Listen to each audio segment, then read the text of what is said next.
Bienvenue dans cette vidéo. Dans cette vidéo, on va passer un peu plus du côté professionnel de PowerPoint et on est obligé du coup de parler du masque. Donc déjà, qu'est-ce qu'un masque de diapositive? Donc vous avez l'habitude de travailler, quand on a inséré tout ce qui est objet, tout ça, de travailler devant le masque. Donc on va représenter ceci comme ça. Donc là, imaginons que c'est une vitre. Donc tout ce qui est en bleu, c'est ma vitre. Et moi, tous les objets que je pose directement quand j'ouvre un PowerPoint, nouveau PowerPoint, quand j'ouvre une nouvelle diapositive, je vais déposer mes éléments sur cette vitre, directement comme ça. Sous la vitre, c'est ce qu'on va parler du masque de diapositive justement, et on va voir comment y accéder d'abord, et après à quoi il sert. Donc, premièrement, comment accéder au masque de diapositive. Donc ici on est en mode normal, donc tous les objets qu'on va mettre vont se mettre devant la vitre. Une autre représentation, c'est celle-ci. Notre regard va dans ce sens. On voit d'abord le mode normal, tout ce qu'on met dans le mode normal, que ce soit du texte, des images, des small art, des graphiques, des formes. Et après, cette vitre qui n'est bien sûr pas réelle, mais c'est pour schématiser un petit peu l'effet. Et derrière, le masque de diapositive. Alors dans le masque de diapositive, on peut aussi mettre tout ce qu'on veut, des images, des formes, mais aussi on verra des zones de texte. C'est pas du texte, c'est exactement des zones du texte, c'est pour nous faciliter par la suite l'écriture de texte et surtout la mise en forme. Donc passons à l'affichage du masque. Donc ici, on a l'affichage normal, on peut voir grâce à ce petit icône là. Donc nous on va passer au masque. Donc plusieurs moyens d'y arriver, soit on voit dans affichage directement.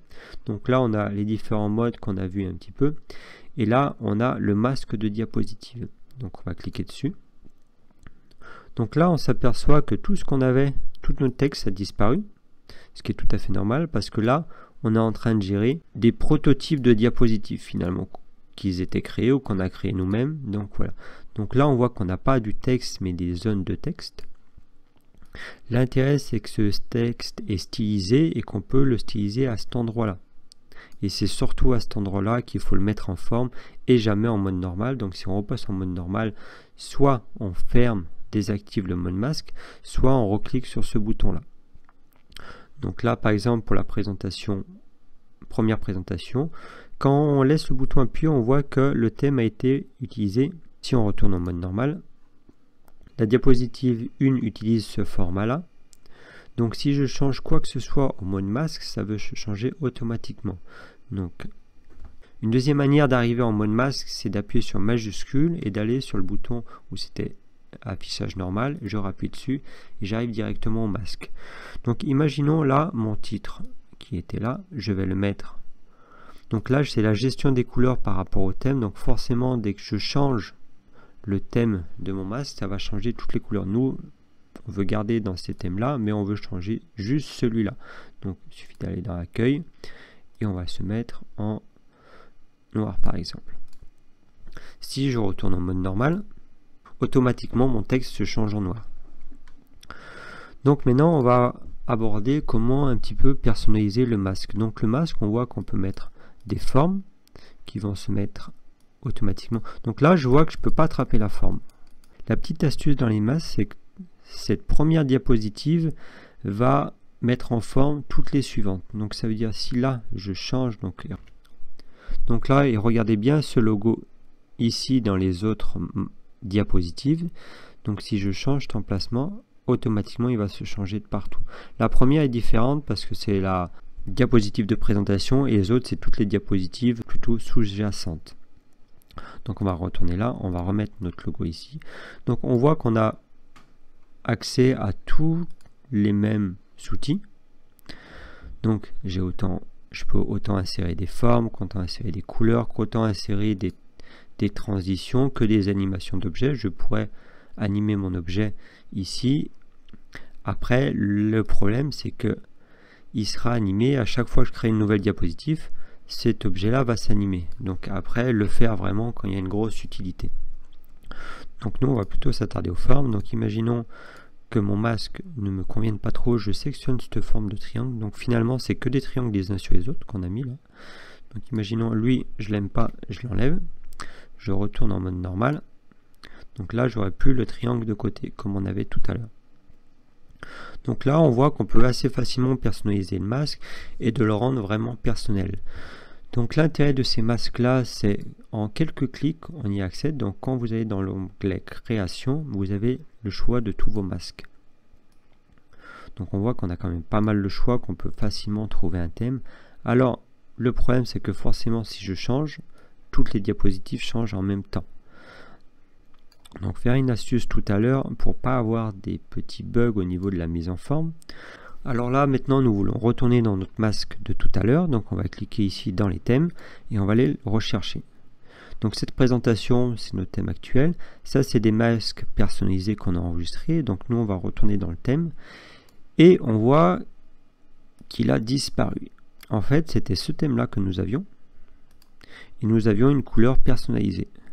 Donc on avait géré les couleurs, mais on avait vraiment fait une couleur vraiment personnalisée en fait, et le thème qu'on vient de changer a disparu parce que il n'est pas gardé en mémoire. Donc autant ça c'est des thèmes personnalisés d'office, donc ils vont rester, mais notre thème qu'on a pris nous, il n'est pas resté. Donc on va faire CTRL Z pour revenir en arrière.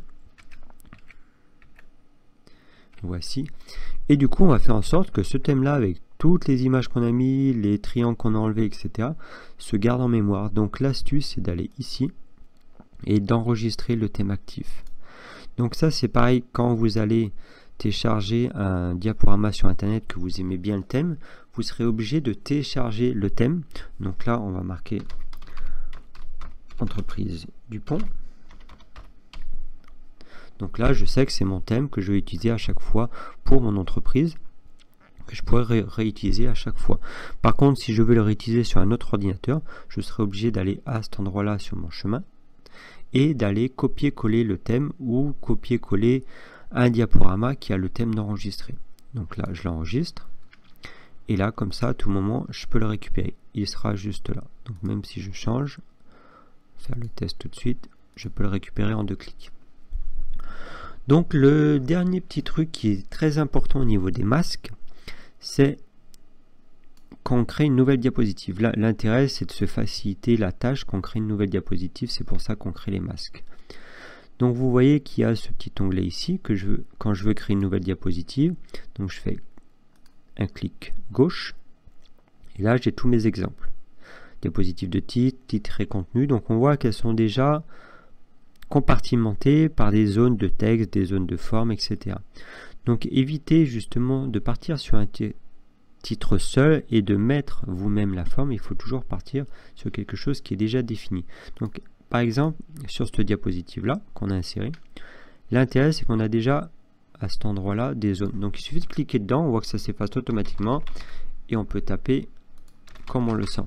Donc l'intérêt c'est qu'on n'est pas obligé de mettre en forme soi-même. Là c'est une liste à puces, donc automatiquement il va gérer ma liste à puces et en plus il va me faire des formes propres au thème dans la liste à puces. Donc pourquoi je vous parle de ça? Parce que si je m'amuse à créer moi-même des zones de texte comme ça et j'ai envie de faire des zones, et si j'ai envie de faire une liste à puces, je vais la prendre une liste à puces, on voit qu'elle n'a pas gardé la même style que le masque. Donc ça, on va dire, ça pose pas énormément de problèmes, mais en fait si, parce que là je vous ai pris 2 exemples. Donc un exemple là où c'est vraiment l'exemple du masque, donc j'ai vraiment tapé dans le masque ce qu'il fallait, et là j'ai moi-même changé les couleurs, j'ai moi-même fait un petit peu à ma sauce sans me soucier des zones de texte, et du coup j'ai créé moi-même mes zones. Donc finalement qu'est-ce que ça change? Ça change quand si jamais on a besoin de changer la présentation, imaginons la charte graphique de l'entreprise change et nous dit ben maintenant on va prendre ce thème là. Donc c'est très bien.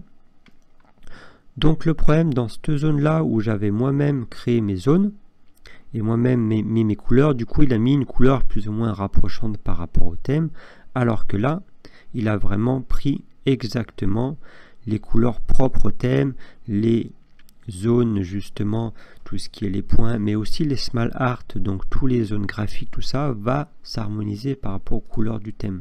Donc on voit qu'à chaque fois qu'on a des couleurs propres au thème, donc si vous amusez à mettre n'importe quoi comme couleur, donc là forcément c'est un peu moins parlant, mais si je prends des plus poussés, donc voilà, ça c'était ce que j'avais créé sans les zones de texte, et ça justement propre au masque. Donc on voit bien sûr c'est beaucoup plus lisible, et même si je change de couleur ça va rester assez clair. Donc c'est pour ça toujours partir des zones, des zones de texte dans votre masque, et jamais essayer de créer à chaque fois votre zone par cet intermédiaire là. Donc imaginons par contre il vous manque ici, vous voulez rajouter une information, un petit texte d'information.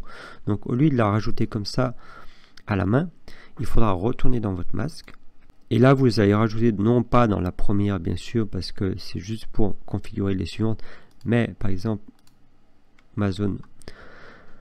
ma première diapositive de titre, et là je vais rajouter un espace privé. Donc là je peux justement, si j'ai envie de mettre que la personne l'a forcé à mettre une image qu'à cet endroit là, ou justement on va rajouter une autre masque de diapositive si je veux qu'elle rajoute un espace privé et un petit tableau ici.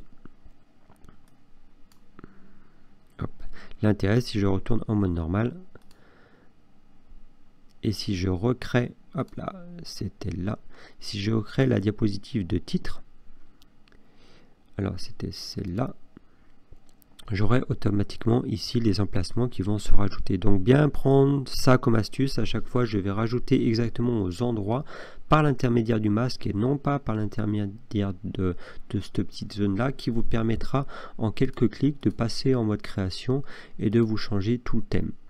Donc le premier travail le plus dur, ça veut dire de se créer soi-même son masque propre à son entreprise ou propre à son projet, et ensuite de pouvoir le sauvegarder par cet intermédiaire là, et bien sûr le réutiliser autant de fois que vous voulez. Donc voici pour cette diapositive du masque. Je vous invite donc maintenant à passer aux exercices suivants.